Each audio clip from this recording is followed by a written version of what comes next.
Good morning class. आज हम discuss करने जा रहे हैं स्टॉक मार्केट के बारे में, फाइनेंशियल मार्केट के बारे में। स्टॉक मार्केट कैसे काम करती है, क्या इसका एडवांटेज है, क्या रोल है, इंडेक्स क्या होता है, इंडेक्स को इंडियन इकॉनमी का बैरोमीटर क्यों कहा जाता है, डिफरेंट फंड्स क्या होते हैं, कैसे शेयर ट्रेडिंग करते हैं, कमोडिटीज़ ट्रेडिंग क्या होती हैं, करेंसी ट्रेडिंग क्या होती है। हम लोग सारी चीज़ें ये डिस्कस करेंगे वन बाय वन। आप शेयर बाज़ार से कैसे पैसा कमा सकते हैं, आप डिफरेंट सब्जेक्ट में स्टॉक मार्केट, फाइनेंशियल मार्केट में को पढ़ के उसमें कैसे अच्छे मार्क्स ला सकते हैं, आप कैसे इसको प्रैक्टिकली समझ सकते हैं इस सब्जेक्ट को। और ये साथ ही साथ ये सारे स्टूडेंट्स के लिए जो बीबीए कर रहे हैं, एमबीए कर रहे हैं, बीकॉम कर रहे हैं, इससे रिलेटेड सीए कर रहे हैं, सीएस कर रहे हैं, सभी के लिए बहुत इंपॉर्टेंट टॉपिक है। कॉम्पिटिटिव एग्जाम्स में भी आता है। पर्सनल लाइफ में मनी मैनेजमेंट में बहुत इंपॉर्टेंट है। अगर घर में कोई रिटायर्ड पर्सन है, उसको वेल्थ क्रिएट करनी है, अपने रिटायरमेंट के बाद के कॉर्पस को अच्छे से मैनेज करना है, तो उसके लिए भी ये लेक्चर बहुत इंपॉर्टेंट है। घर में हाउसवाइफ्स हैं, उनको अपने पैसे को कैसे अच्छे से मैनेज करना है, कैसे इन्वेस्ट करना है, उसके उनके लिए भी ये इंपॉर्टेंट है। मतलब कोई भी सिटीजन है उसके लिए ये लेक्चर बहुत इंपॉर्टेंट होने वाला है। अगर इस लेक्चर को ध्यान से सुनेगा, पूरा अच्छे से समझेगा, तो उसको लाइफ में, मनी मैनेजमेंट में, फाइनेंशियल प्लानिंग में, रिटायरमेंट प्लानिंग में, एग्जाम्स में, किसी भी तरह की कोई प्रॉब्लम नहीं आएगी। इंडियन स्टॉक मार्केट में सबसे पहला पॉइंट आता है आपका फाइनेंशियल मार्केट। जैसा कि मैंने आपको बताया है कि फाइनेंशियल मार्केट मनी मार्केट और कैपिटल मार्केट से मिलकर बनता है। मनी मार्केट वो मार्केट है जिसमें जो इंस्ट्रूमेंट होते हैं वो लेस देन 365 डे की मैच्योरिटी वाले होते हैं। यानी कि वो सारे इंस्ट्रूमेंट जिनकी मैच्योरिटी लेस देन 1 ईयर है, वो सारे के सारे इंस्ट्रूमेंट हमारे मनी मार्केट इंस्ट्रूमेंट कहलाते हैं। यानी कि लेस देन 1 ईयर वाली मैच्योरिटी के जितने भी सारे इंस्ट्रूमेंट्स हैं वो हमारे इंस्ट्रूमेंट्स मनी मार्केट इंस्ट्रूमेंट्स कहलाते हैं। Capital market is basically for long term borrowing. यानी मनी मार्केट और कैपिटल मार्केट, इनको बनाया क्यों गया, इसकी क्या जरूरत थी। जनरली हमें पता है कि किसी भी देश की जो इकॉनमी है वो उसके बिजनेस से चलती है, और इसीलिए हम लोग बिजनेस ऑर्गेनाइजेशन के बारे में पढ़ रहे थे। और अगर बिजनेस से चलती है तो बिजनेस चलता है पैसों से, उसके लिए कैपिटल चाहिए, वर्किंग कैपिटल चाहिए और लॉन्ग टर्म कैपिटल चाहिए। आपका जो फाइनेंशियल मार्केट है उसमें मनी मार्केट और capital market. Money market is basically for short term borrowing, मतलब बिजनेस को अगर पैसा लेस देन 1 ईयर के लिए चाहिए या फिर वर्किंग कैपिटल नीड्स पूरी करनी है, उनको डे टू डे के खर्चे निकालने हैं, वर्किंग कैपिटल की नीड्स पूरी करनी है, तो वो मनी मार्केट में पैसा रेज करेंगे, फंड रेज करेंगे। और अगर उनको लॉन्ग टर्म कैपिटल चाहिए, उनको लैंड, बिल्डिंग, मशीनरी, इस तरह के कोई इन्वेस्टमेंट करने हैं, R&D, इस तरह के कोई इन्वेस्टमेंट करने हैं, तो वो उनके लिए कैपिटल मार्केट ज़्यादा मुफीद रहेगा, ज़्यादा अप्रोप्रिएट रहेगा। तो इसमें लॉन्ग टर्म बोरोइंग होती है, फॉर लॉन्ग टर्म होता है ये basically. Capital market is for long term borrowing और ये शॉर्ट टर्म बोरोइंग के लिए होता है। फिर कैपिटल मार्केट इज फर्दर सब divided in 2 parts, primary market and secondary market. Primary market is also known as new issue market, IPO, initial public offering. तो primary market में कंपनियां फर्स्ट टाइम अपना इशू लेके आती हैं, इसको कहते हैं new issue market. Primary market is also known as new issue market. पहली बार कोई कंपनी अपने शेयर्स को प्राइमरी मार्केट में इशू करती हैं, तो primary market is also known as new issue market और IPO मार्केट। IPO जब आ गया उसके बाद अब उन शेयर्स की ट्रेडिंग होगी। तो अगर शेयर्स की ट्रेडिंग होनी है तो शेयर की ट्रेडिंग कैसे होगी, वो होगी सेकेंडरी मार्केट में। तो secondary market basically stock exchange होते हैं, स्टॉक एक्सचेंज, जैसे कि national stock exchange, Bombay stock exchange. तो ये सारे के सारे स्टॉक एक्सचेंजेस प्लेटफॉर्म प्रोवाइड करते हैं ट्रेडर्स को, इन्वेस्टर्स को, बायर सेलर्स को, कि वो आए और अपना शेयर बेचें और खरीदें। तो सेकेंडरी मार्केट में ही आता है स्टॉक मार्केट। यानी सेकेंडरी मार्केट का पार्ट होता है स्टॉक मार्केट और ओवर द काउंटर। तो स्टॉक मार्केट एक रेगुलेटेड मार्केट होता है, ओवर द काउंटर उतना रेगुलेटेड नहीं होता और ये उतना पॉपुलर अब है नहीं। पहले काफी चलता था, लेकिन अब क्योंकि स्टॉक मार्केट ज्यादा एफिशिएंट है, ज्यादा पॉपुलर है, इसलिए स्टॉक मार्केट के थ्रू ही काम होता है। लेकिन हाँ, ओवर द काउंटर भी चलता है, मतलब लोग आपस में खुद भी ट्रेड करते हैं डायरेक्टली विदाउट स्टॉक एक्सचेंज, बिना स्टॉक एक्सचेंज की हेल्प के भी वो खुद भी ट्रेड करते हैं ओवर द काउंटर। तो सेकेंडरी मार्केट में जब शेयर लिस्ट हो जाता है तो लिस्ट होने के बाद जो ट्रेडिंग होती है वो सेकेंडरी मार्केट में होती है। अब हम लोग इन सारे टॉपिक्स को डिटेल में आगे पढ़ेंगे। तो सबसे पहले what is the financial market? Financial market refers to the marketplace where the activities related to the creation and trading of the different financial assets such as bond, shares, commodities, currencies, derivative, etc. take place। यहीं तक रुकते हैं, पहले इतना समझ लेते हैं।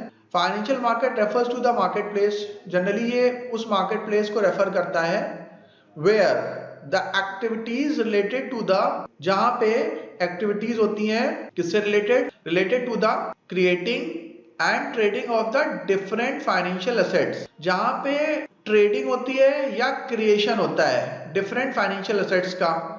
वो फाइनेंशियल एसेट्स कौन कौन से होते हैं? Bonds, share, commodities, currencies, derivative. तो फाइनेंशियल मार्केट एक ऐसा मार्केट प्लेस है जहां पे क्रिएशन और ट्रेडिंग होती है डिफरेंट फाइनेंशियल एसेट्स की। वो फाइनेंशियल एसेट्स कौन कौन से होते हैं? Bonds, shares, commodity, currency, derivative, ये सब होते हैं। ये सब कौन क्या है? फाइनेंशियल एसेट्स हैं। इसके अलावा भी बहुत सारे फाइनेंशियल एसेट्स हो सकते हैं, debenture, NCD etcetera take place and it provides the platform to seller and buyer. अब साथ ही साथ फाइनेंशियल मार्केट क्या करता है? ये एक प्लेटफॉर्म प्रोवाइड करता है किसको? बायर एंड सेलर को of the financial assets to meet and trade with each other, ताकि बायर और सेलर एक दूसरे से मिले और एक दूसरे से फाइनेंशियल एसेट की ट्रेडिंग कर पाए, खरीद पाए, बेच पाए उसको। यानी फाइनेंशियल मार्केट एक प्लेटफॉर्म भी प्रोवाइड करता है बायर्स और सेलर्स को, सो दैट कि वो फाइनेंशियल एसेट को खरीद पाए और बेच पाए। किस प्राइस पे? At a price as determined by market forces, उस प्राइस पे जो मार्केट फोर्सेस प्राइस तय करती हैं। मार्केट फोर्सेस क्या होता है? मार्केट फोर्सेस का मतलब आपका डिमांड एंड सप्लाई। तो मार्केट फोर्सेस क्या होती है? मार्केट फोर्सेस का मतलब ये कि डिमांड, सप्लाई, वेरियस फैक्टर्स, वो सारी की सारी चीजें, और प्राइस डिस्कवरी में बेसिकली डिमांड एंड सप्लाई सबसे मेजर रोल प्ले करता है। अब हम लोग ने इसमें बहुत सारे डिफरेंट फाइनेंशियल एसेट्स के बारे में पढ़ा, bond, share, commodity, currency, derivative. इनके बारे में हम लोग आगे डिटेल में समझेंगे कि शेयर्स क्या होता है, बॉन्ड्स क्या होते हैं, डिवेंचर्स क्या होते हैं, कमोडिटीज क्या होती हैं, करेंसीज क्या होती हैं, डेरिवेटिव क्या होते हैं। समझने के लिए आप इतना समझ लीजिए, बॉन्ड्स डेट इंस्ट्रूमेंट है, यानी कि जब कंपनियों को लोन लेना होता है तो बॉन्ड्स या डिवेंचर इशू करती हैं। शेयर्स इक्विटी इंस्ट्रूमेंट्स होता है, यानी कि जब उनको इंटरेस्ट फ्री पैसे की जरूरत होती है और कंपनी के मालिक अपने शेयर्स को बेचना चाहते हैं, अपना हिस्सा बेचना चाहते हैं, तो अपने कंपनी के शेयर्स इशू करते हैं, तो उनको शेयर्स कहते हैं, यानी अंश। कमोडिटी जैसे आपका वीट, ग्वार, क्रूड, गोल्ड, मतलब ये सब सारी चीजें, इनको कमोडिटीज कहते हैं। एग्रो कमोडिटीज में आएगा आपका सारे एग्रीकल्चर रिलेटेड प्रोडक्ट, और मेटल कमोडिटीज में आएगा जैसे कि कॉपर, जिंक, निकेल, लेड, और एनर्जी रिलेटेड कमोडिटीज में आएगा आपका क्रूड ऑयल, नेचुरल गैस, ये सब सारी चीजें हैं। बुलियंस में आएगा गोल्ड, सिल्वर, प्लैटिनम मेटल्स, जो कॉइन मेटल्स जिनको कहते हैं। करेंसी ट्रेडिंग के भी एक डेरिवेटिव ही होता है। तो ये सब हम लोग आगे डिटेल में समझेंगे। Types of financial market 6 main type के होते हैं। Money market, capital market, derivative market, commodity market, foreign exchange market, spot market. Money market मैंने आपको स्टार्टिंग में बताया था कि वो मार्केट जहां पे शॉर्ट टर्म के लिए बोरोइंग होती है विद इन अ ईयर, जिसमें अप टू 1 ईयर के डेट इंस्ट्रूमेंट इशू किए जाते हैं। यानी अगर आपको 1 साल तक का, किसी बिजनेसमैन को अप टू 1 ईयर तक का अगर लोन लेना है, पैसे की जरूरत है, बोरोइंग करनी है, तो वो मनी मार्केट इंस्ट्रूमेंट इशू कर सकता है। कैपिटल मार्केट बेसिकली जिसमें शेयर्स आते हैं, और ये लॉन्ग टर्म बोरोइंग के लिए होता है। मतलब जनरली शेयर्स और ये सब चीजें जो है लोग लॉन्ग टर्म के लिए खरीदते हैं, और जब कंपनी को लॉन्ग टर्म के लिए पैसे की जरूरत होती है तो वो कैपिटल मार्केट का रुख करती है और वहां पे जाके आईपीओ लेके आती है, एफपीओ लेके आती है। डेरिवेटिव मार्केट क्या होता है? डेरिवेटिव का पहले मतलब होता है which is derive from there underlying assets. For example curd, चीज, बटर, छाछ, मट्ठा, ये all these are the derivatives of milk. तो ये मिल्क के डेरिवेटिव हैं। क्यों? क्योंकि वो मिल से एक्सट्रैक्ट किए जा रहे हैं, मिल से निकाले जा रहे हैं। तो जो मिल क्या है? अंडरलाइंग एसेट, यानी वो सारी की सारी चीजें जो किसी अंडरलाइंग एसेट से निकाली जाए उनको हम लोग डेरिवेटिव कहते हैं। फॉर एग्जांपल क्रूड ऑयल के डेरिवेटिव, क्रूड ऑयल यानी कच्चा तेल, कच्चे तेल से क्या निकलता है? पेट्रोल, डीजल, चारकोल, केरोसिन, ये सब क्या है? All these are the derivative of crude oils. तो क्रूड ऑयल के डेरिवेटिव है। Crude oil is considered as underlying asset and petrol, diesel, kerosene, charcoal, ये सारे के सारे क्या है? उसके डेरिवेटिव हैं, which is derive from crude oil. तो यानी कि डेरिवेटिव एसेट से, जो अंडरलाइंग एसेट से निकलने वाली चीजों को डेरिवेटिव कहते हैं। जैसे घी, बटर, पनीर, ये सब क्या है? डेरिवेटिव है किसके? मिल्क के। तो इस तरह के। कमोडिटी मार्केट, कमोडिटी वो मार्केट है जहां पे जिस तरह से शेयर मार्केट है, जहां पे शेयर्स की खरीद बेच होती है, तो कमोडिटी मार्केट वो है जहां पे कमोडिटी की खरीद बेच होती है। शुगर, वीट, ग्वार, मेटल्स, गोल्ड, सिल्वर, ये सब सारी चीजें, क्रूड ऑयल, ये सब खरीदा बेचा जाता है, वो कमोडिटी मार्केट कहलाता है। Foreign exchange market, foreign exchange, इसमें फॉरेन एक्सचेंज, विदेशी मुद्रा का आदान प्रदान होता है, विदेशी मुद्रा की ट्रेडिंग होती है। इंडिया में 4 मेन करेंसी में ट्रेडिंग होती है, डॉलर, येन, पौंड और यूरो। तो डॉलर, येन, इसको यूरो कहते हैं, और आपका ग्लोबल पाउंड, ठीक है, ये ब्रिटेन की करेंसी है। ग्लोबल पाउंड ब्रिटेन की करेंसी है। सारी चीजें नोट करते चलिएगा। डॉलर अमेरिका की करेंसी है, येन जापान की करेंसी है, यूरो यूरोपियन यूनियन की करेंसी है, और पाउंड जो है वो ब्रिटेन की करेंसी है। ग्लोबल पाउंड ग्रेट ब्रिटेन की, इंग्लैंड की करेंसी। तो ये 4 मेन करेंसीज होती हैं जो इंडिया में ट्रेड होती हैं। इन्हीं 4 मेन करेंसीज में ट्रेडिंग होती है। क्लियर है यहाँ तक? करेंसीज ट्रेड इन इंडिया, ये देखिए। According to Motilal Oswal, foreign exchange market or currency trading market in India is a place of exchange for trading of international currencies.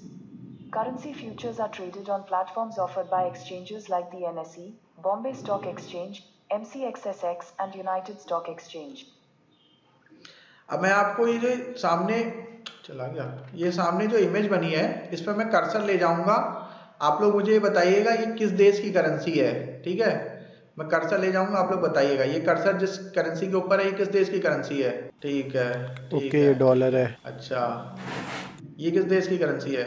India की currency है, ठीक है। ये किस देश की करेंसी है? जापानीज येन, हाँ, ये येन है, जापान की करेंसी। ये किस देश की करेंसी है? ये यूरो है। स्पॉट मार्केट, स्पॉट मार्केट इसको कहते हैं हाजिर बाजार। हाजिर बाजार में मतलब ये रेगुलेटेड नहीं होता है, और जैसे फ्यूचर, 2 तरह के मार्केट होते हैं, एक फ्यूचर मार्केट, एक स्पॉट मार्केट। तो स्पॉट मार्केट मतलब हाजिर बाजार, मतलब आप गए मार्केट में, अभी का जो चल रहा है उसके हिसाब से परचेज कर लिया, तो ये स्पॉट मार्केट कहलाता है। हिंदी में उसको हाजिर बाजार कहते हैं। और फ्यूचर मार्केट, वो डेरिवेटिव मार्केट को फ्यूचर मार्केट भी कहते हैं। अब हम इन सभी को डिटेल में समझते हैं, इन 6 की 6 टाइप को। पहला money market. Money market is a type of financial market for lending or borrowing short term loans with a maturity of less than 1 year। मैंने आपको ऑलरेडी बताया था कि मनी मार्केट इंस्ट्रूमेंट्स वो इंस्ट्रूमेंट्स होते हैं जिनकी मेच्योरिटी लेस देन 1 ईयर की होती है, लेस देन 365 डेज की होती है। यानी किसी बिजनेस को अगर वर्किंग कैपिटल चाहिए, वर्किंग कैपिटल मतलब जो उसके डे टू डे के खर्चे के लिए चाहिए, 1 महीने के लिए, 2 महीने के लिए, 6 महीने के लिए, वो क्या करता है? वो मनी मार्केट इंस्ट्रूमेंट इशू करता है। और ये कंपैरेटिवली काफ़ी सेफ होते हैं, और इसमें डिफॉल्ट का रिस्क कम ही होता है क्योंकि इनकी मेच्योरिटी लेस देन 1 ईयर होती है, तो ये ऑनर हो जाते हैं। तो बिजनेस अपना फंड रेज करने के लिए मनी मार्केट इंस्ट्रूमेंट इशू करते हैं, और उसके थ्रू वो अपने लिए शॉर्ट टर्म बोरोइंग करते हैं। उनको जब शॉर्ट टर्म के लिए पैसे की जरूरत होती है तो वो इस तरह के इंस्ट्रूमेंट इशू करते हैं। उसमें क्या क्या आता है? ट्रेजरी बिल्स आता है, कमर्शियल पेपर्स आता है, सर्टिफिकेट ऑफ डिपॉजिट्स आता है, बिल ऑफ एक्सचेंज आता है, ये सब सारी की सारी चीजें आती हैं। These players are usually corporate, banks and financial institution as a huge amount of money is involve.